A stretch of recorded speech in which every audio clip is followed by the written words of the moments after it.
Hola a todos, un cordial saludo. Bienvenidos a nuestras entrevistas y especiales informativos de Frierti. Hoy estamos abordando uno de los casos globales de mayor impacto de daño al medio ambiente por parte de una transnacional contra territorios de nuestro planeta, en este caso la sagrada y la valiosa Amazonía del Ecuador. Y para hablar acerca de este tema, saludamos a esta hora del día a Pablo Fajardo. Él es abogado, defensor de la Unión de Afectados y Afectadas por las Operaciones Petroleras de Chevron en Ecuador, porque precisamente por estos días se cumplen 10 años de la primera sentencia condenatoria en contra de la empresa petrolera Chevron Texaco, luego de que esta transnacional, esta multinacional, durara explorando hidrocarburos, petróleo exactamente, en la Amazonía ecuatoriana. Pues para hablar acerca de este tema, saludamos a Pablo Fajardo, abogado de esta causa global. Pablo, bienvenido a Friert y cuéntenos, por favor, inicialmente, recapitulemos, por favor, un poco y expliquémosle a la audiencia qué ocurrió, cuál es el origen de este caso. Bienvenido. Gracias, Narda, nuevamente por el espacio. Bueno, efectivamente, creo que para entender un poco el proceso judicial, el litigio, la sentencia, es necesario entender cuál es el daño causado por Chevron. Y en resumen o en cifras cortas y pequeñas, la empresa Chevron trabajó en la Amazonía Norte de Ecuador desde el año 67 hasta el año 90. En esos 26 años de operación hidrocarburífera, la empresa arrojó de forma intencional a los ríos de la Amazonía Norte ecuatoriana más de 60 billones de litros de agua de formación, de agua tóxica. Construyó más de 880, le llamamos piscinas, le llaman piletas en Argentina, o tremendas oquedades del tamaño de una piscina olímpica en promedio, donde vertía o arrojaba los desechos tóxicos, el lodo de perforación, petróleo de prueba y otros productos tóxicos contaminantes. Era en plena selva, hacía estas enormes oquedades y ahí sepultaba o dejaba este tipo de productos. Igual de forma intencional, construyó más de 1.500 kilómetros de carreteras o caminos en plena selva y todos los cubría con petróleo crudo. Es decir, cada 2 o 3 meses la empresa mandaba de forma intencional también tanqueros, vehículos con un tanque atrás llenos de petróleo, iban vertiendo el petróleo en todos los caminos, supuestamente para que no haya polvo, y obviamente lo que era ese petróleo era arrastrado a los ríos. El gas hacía una combustión incompleta y anormal, tanto así que se generaban enormes cortinas de humo en cada pozo petrolero o estación de bombeo, y eso obviamente pues contaminaba el aire. En conclusión, la operación de Chevron contaminó el agua superficial de los ríos, el agua subterránea, contaminó el suelo, el aire, contaminó la vida de la gente acá. Con esa contaminación ambiental, también se afectó directamente a los pueblos indígenas. 2 culturas indígenas se extinguieron por completo en los primeros años de actividad petrolera Texaco Chevron en nuestra nación ecuatoriana.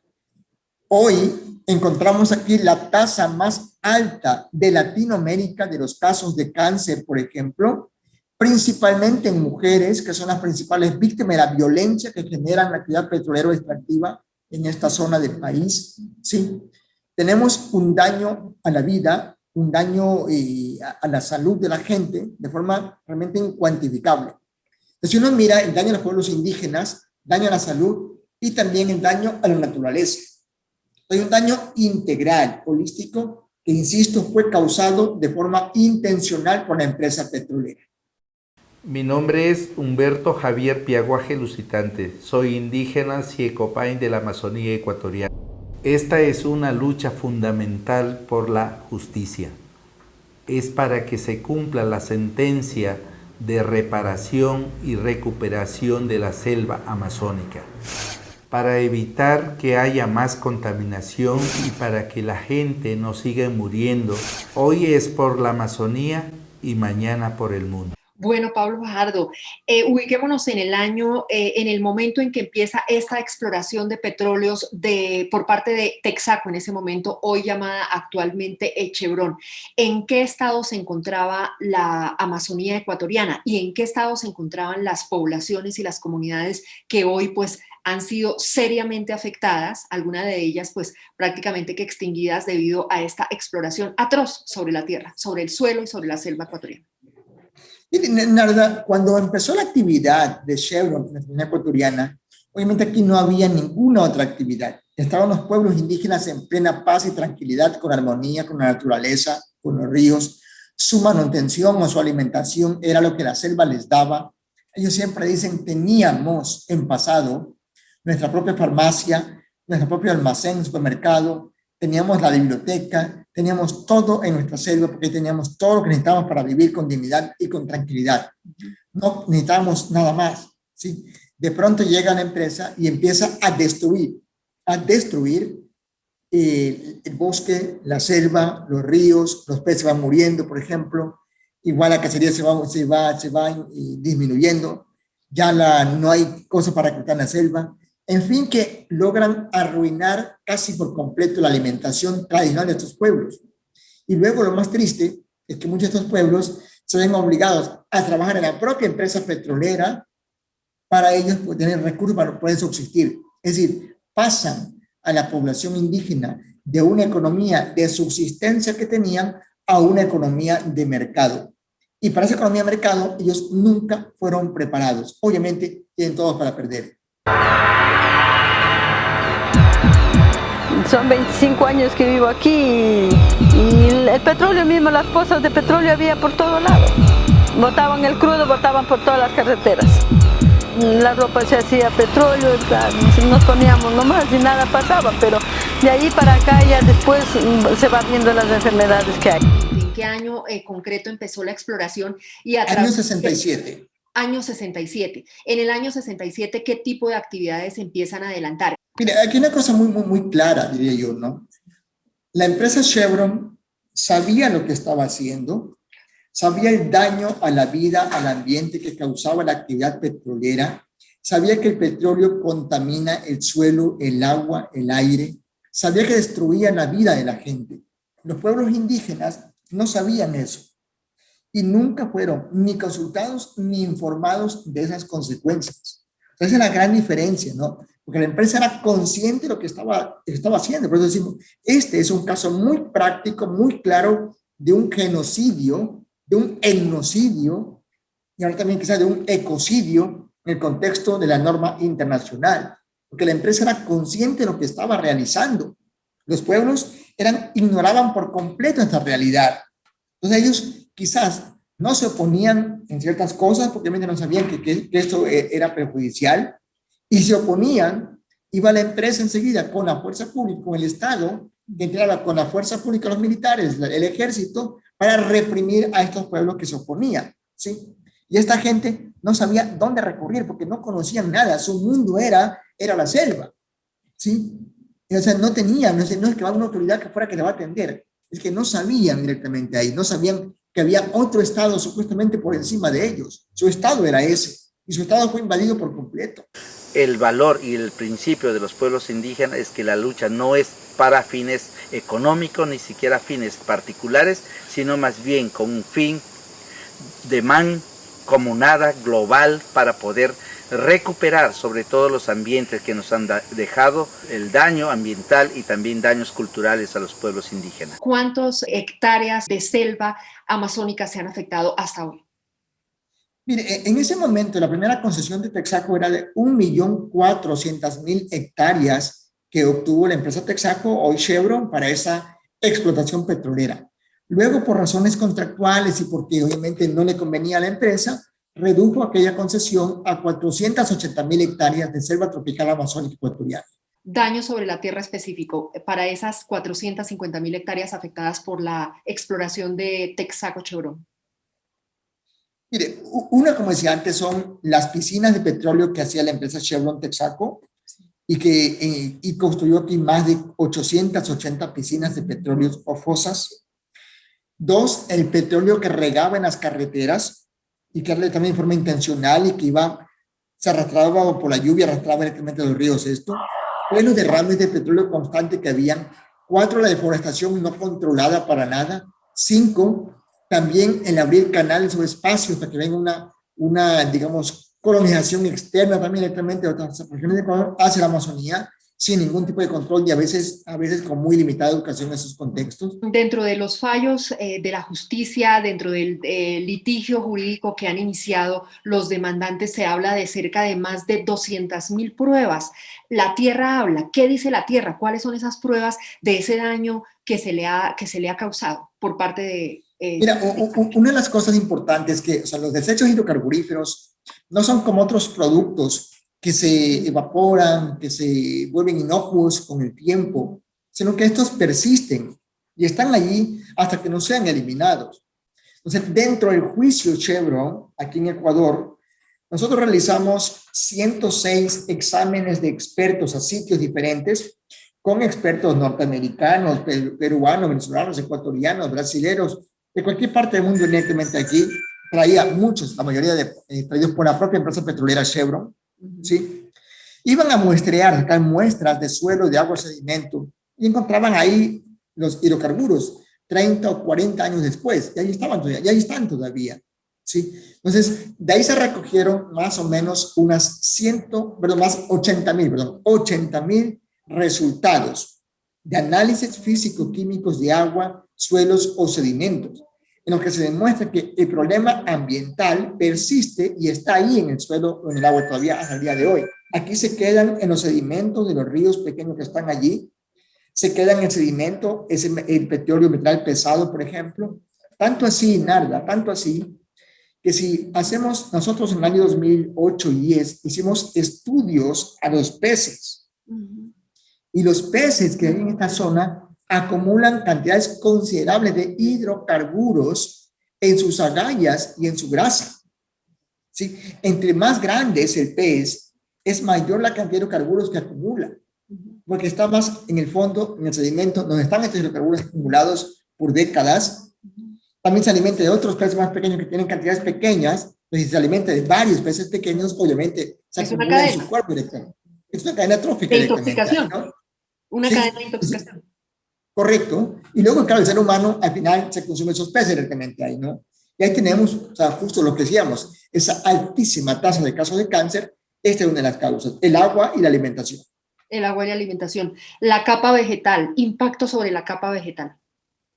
Se fue sacando poco a poco esa capa vegetal, se fue retirando progresivamente y la capa natural que existía directamente, sobre todo en los sitios donde estaban los pozos petroleros, ¿sí? Sin embargo, hay áreas que se han ido un poco conservando lo que es posible y se mantienen directamente por ahí todavía, ¿no? Pero en eso, el problema que tenemos es el gas que se combustiona en los mecheros. Entonces, este gas que está así, es un poco alto, el viento traslada esos tóxicos a otros lugares. En consecuencia, también son las que aparentemente están limpias, también son contaminadas, son afectadas por estos gases que emiten esos mecheros. Claro, eso a nivel de aire. Deforestación, la capa de árboles. ¿Qué podemos decir sobre la vegetación que fue objeto de la exploración por parte de Texaco Chevron? ¿Qué pasó? No, por eso te decía antes, ¿no? Hay una deforestación total en los sitios donde están los pozos petroleros, las líneas de flujo que se llaman de las tuberías o oleoductos o poliductos, o también las vías de acceso a cada sitio, por ejemplo, ¿sí? Hay deforestación total en esas áreas. Luego, un problema con la deforestación que se generó muy grande de forma no controlada fue todo el impacto de la colonización, digamos, descontrolada que también se generó acá. Porque obviamente la gente venía por la fuente de trabajo en la empresa petrolera, porque habían carreteras de acceso a cada sitio, y al final se generó una deforestación con la colonización que vino de fuera también y que ocupó estos lugares, estos sitios, insisto, sin una preparación adecuada. Bueno, la Texaco, pues lo que le veíamos de que ella explotaba es el petróleo y nos contaminaba las aguas, los caminos. Ellos al propósito le botaban el petróleo al carretero. Lo mismo los desechos, el petróleo que se regaba por los esteros, eso era pues unicorriente. Nosotros teníamos que poner a veces unos montes para que se quede ahí el petróleo y nuestros animales tomen esa agua y, sin conocer, sin saber qué es lo que estaba pasando. Pasemos ahora al aspecto humano. Pablo Fajardo habla de cáncer o una consecuencia nefasta, pues lamentable, muy preocupante sobre las poblaciones. ¿Cuántos grupos indígenas existían en la zona y cuántos quedan hoy? Mire, habían aquí, estaban en humanos, para que todos sepamos, ¿no? Pueblos tetetes y sanzaguaris. Son dos culturas que hay información, que hay libros, que hay incluso gráficos, fotografías de misioneros en esos años, que los encontraron y que estaban acá. Años 67, años 70, 72, ya no hay ni uno. Y de ahí acá no encuentran ni uno más en la faz de la tierra. O es posible que hayan migrado a otras partes de algún tipo de comunidades, huyendo de tipo de desastres. Es posible, pero hasta ahora, ya en más de 40 años, no se encuentra evidencia de estos pueblos indígenas, tetetes y sanzaguari. Los otros pueblos, Siecopay, Siona, Cofanes, Guauranes, ¿sí?, que son de esta zona también, aún existen hasta la actualidad, están aquí, seriamente diezmados y afectados por todo este impacto que se ha generado en todos estos años, ¿no? Pero aún hay poblaciones de estos pueblos indígenas que viven en esta zona, que han ido perdiendo, que tienen historias realmente dramáticas, muy fuertes, de toda esta agresión que sufrieron en esos años, pero aún existen comunidades de estos pueblos indígenas. Por lo regular, los animales del bosque venían y se metían aquí, en esa laguna de petróleo, y ahí morían. En el caso de la guatusa, la guanta, los caimanes, los reptiles, o sea, las culebras, entre otros, igual que las aves también. De alguna manera se contempla o han planteado este caso de alguna manera como un delito de lesa humanidad, como un delito que afecta a etnias, que ha extinguido a etnias, que está extinguiendo, afectando gravemente pues un territorio sagrado y de vida como es la Amazonía ecuatoriana. Mire, es posible, Narda, sin embargo hay que decirlo, lamentablemente un problema de la humanidad que tenemos es la falta de un instrumento jurídicamente vinculante que permita juzgar a las transnacionales. Es un problema global, no es únicamente de acá. Las empresas petroleras, mineras, agroindustriales, entre otras, abusan porque tienen normas y tribunales específicos para ellos. Pero no hay normas de carácter internacional para proteger derechos humanos, pueblos indígenas o la propia naturaleza. No existe. Esa calificación de crimen de lesa humanidad, por ejemplo, ¿hasta qué punto se puede juzgar bajo esa lógica a una empresa privada, a una transnacional? Se puede juzgar a los estados, a los gobiernos, y las empresas siempre quedan en esa impunidad.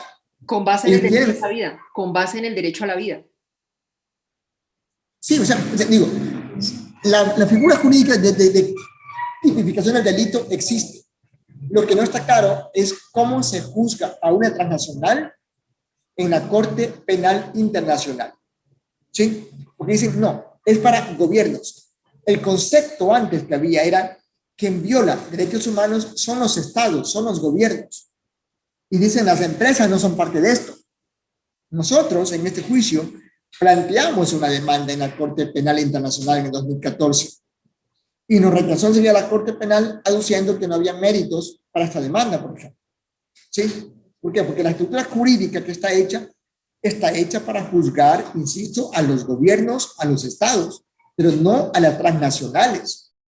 En 2018, Pablo, el Tribunal Internacional de la Haya emitió un fallo a favor de la petrolera estadounidense Chevron, señalando que la sentencia contra esta multinacional norteamericana pues fue obtenida a través de fraude, soborno y corrupción.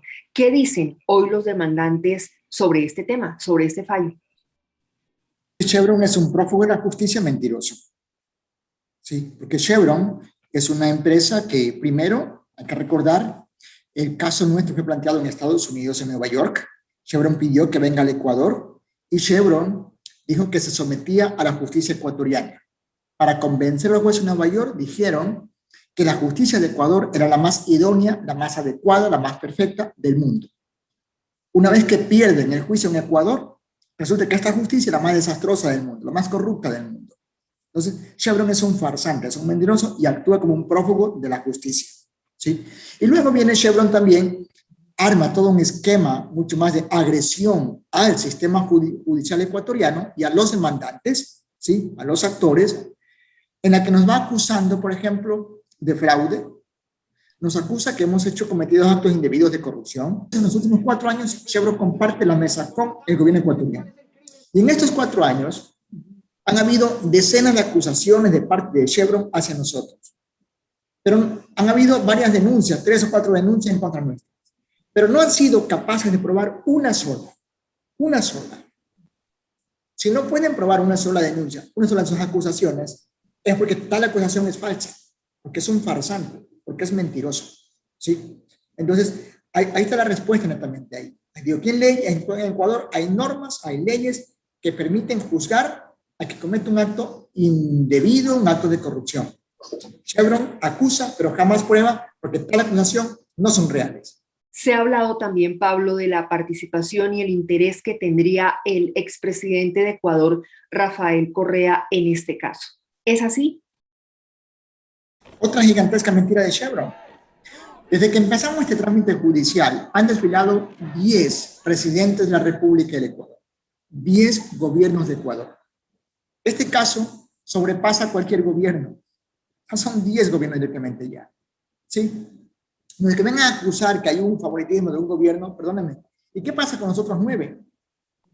¿Sí? Entonces, es otra farsa de Chevron.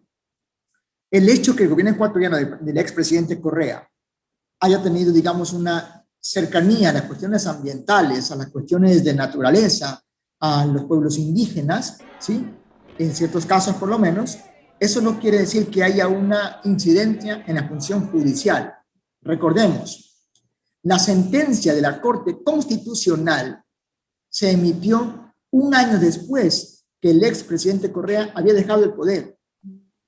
O sea, este caso no se gana por cuestión política. Se gana porque la prueba que tenemos es realmente contundente. La prueba es innegable. El daño ambiental es innegable. El crimen social, ambiental, cultural, Chevron es innegable. Se gana por la prueba, no se gana por la cuestión de prensa. ¿Qué viene ahora entonces en esta lucha jurídica que ustedes están adelantando, Pablo Fajardo? Mira, lo que viene ahora justamente primero es lograr que el Estado ecuatoriano no persiga más a los accionantes en este caso. O sea, hay un laudo arbitral, que dije antes, un laudo arbitral, de forma nefasta, inconstitucional, aquí en Ecuador por lo menos, ¿sí? Que viola la propia ley ecuatoriana, pero que ordena al Estado ecuatoriano que anule una sentencia que fue plenamente ganada en las Cortes ecuatorianas, que tenemos 4 sentencias favorables hasta de la Corte Constitucional ecuatoriana que nos favorece directamente a nosotros y que le condenan a Chevron a pagar esa cifra económica para reparar el daño, que son $9.500 millones, ¿sí? Pero el Estado ecuatoriano, el gobierno actual, señor Lenín Moreno Garcés, para favorecer a la empresa petrolera, ¿sí? Se ha aliado con la empresa petrolera y pretende cumplir con el laudo arbitral, ¿sí? Dejando en indefensión absoluta a los pueblos indígenas y campesinos de la Amazonía ecuatoriana. Entonces, ¿qué viene ahora? Es esa lucha contra el Estado ecuatoriano para que respete la sentencia, nuestra Constitución, y nos permita seguir las acciones legales fuera del Ecuador. Tenemos entendido que a través de una acción política, estos $9.500 millones podrían ser pagados increíblemente a través de un crédito del Fondo Monetario Internacional. ¿Existe esa posibilidad? ¿Es real? Es otra de las verborreas que se pone en mente del sometimiento del gobierno ecuatoriano. O sea, realiza un crédito, préstamos al Fondo Monetario Internacional, y en las cláusulas se compromete garantizar recursos económicos para pagar laudos arbitrales. Una cuestión realmente aberrante, porque es endeudar al país, a la población, para pagarle a una empresa que saqueó la riqueza nuestra y además que destruyó la Amazonía ecuatoriana. No sería el pago de la demanda, para nada. Chevron no estaría pagando la demanda para nada. Por supuesto, además saldrían ganando mucho más dinero todavía, ¿sí? Es increíble, insisto, es cómo los gobiernos se someten a los intereses de las transnacionales y abandonan o dan las espaldas a su propia población. Finalmente, Pablo Fajardo, esta acción que ustedes han realizado y que es famosa mundialmente porque es vanguardista en muchos aspectos, en lo que tiene que ver con lucha por los derechos ambientales del planeta, de alguna manera ha sentado un precedente en Ecuador para que en este momento, desde hace algún tiempo, se respete la tierra, se respete la Amazonía ecuatoriana. ¿Esto sí está ocurriendo o definitivamente la situación ha empeorado? Mira, yo pienso que sí, yo pienso que el precedente no es únicamente en Ecuador, es en contexto global. O sea, porque de hecho hay muchas comunidades que cuando ven este tipo de casos de lucha de sentencias judiciales, mucha gente cree que sí es posible demandar a las empresas grandes. Que antes parecía imposible, que eran intocables. Hemos demostrado que sí es posible. A ellos los fortalece cuando se alían con los gobiernos. Las empresas solas son vulnerables. Lo que hacen ellos es aliarse, someter a los gobiernos, para que los gobiernos sean los que vayan contra la población. Entonces, hay que romper esos esquemas. Hay que designar o elegir gobiernos más responsables con la ley, con los derechos y con la propia naturaleza. Entonces, es posible hacer eso. Y el precedente está sentando en el mundo entero. Vamos a seguir litigando hasta que Chevron pague lo que nos debe y reparemos nuestra Amazonía ecuatoriana. Pues agradecemos muchísimo a Pablo Fajardo. Él es abogado de esta causa tan valiosa, causa global de defensa de la Amazonía ecuatoriana, abogado de la Unión de Afectados y Afectadas por las Operaciones Petroleras de Chevron en Ecuador. Muchas gracias, Pablo, por este tiempo. Y adelante. A usted. Buenas tardes, gracias. A ustedes, muchas gracias por estar con nosotros en FRIER. Hasta una próxima oportunidad. Oiga, yo sufrí 8 años con dolor de estómago. Años de años que está esta contaminación. Texaco.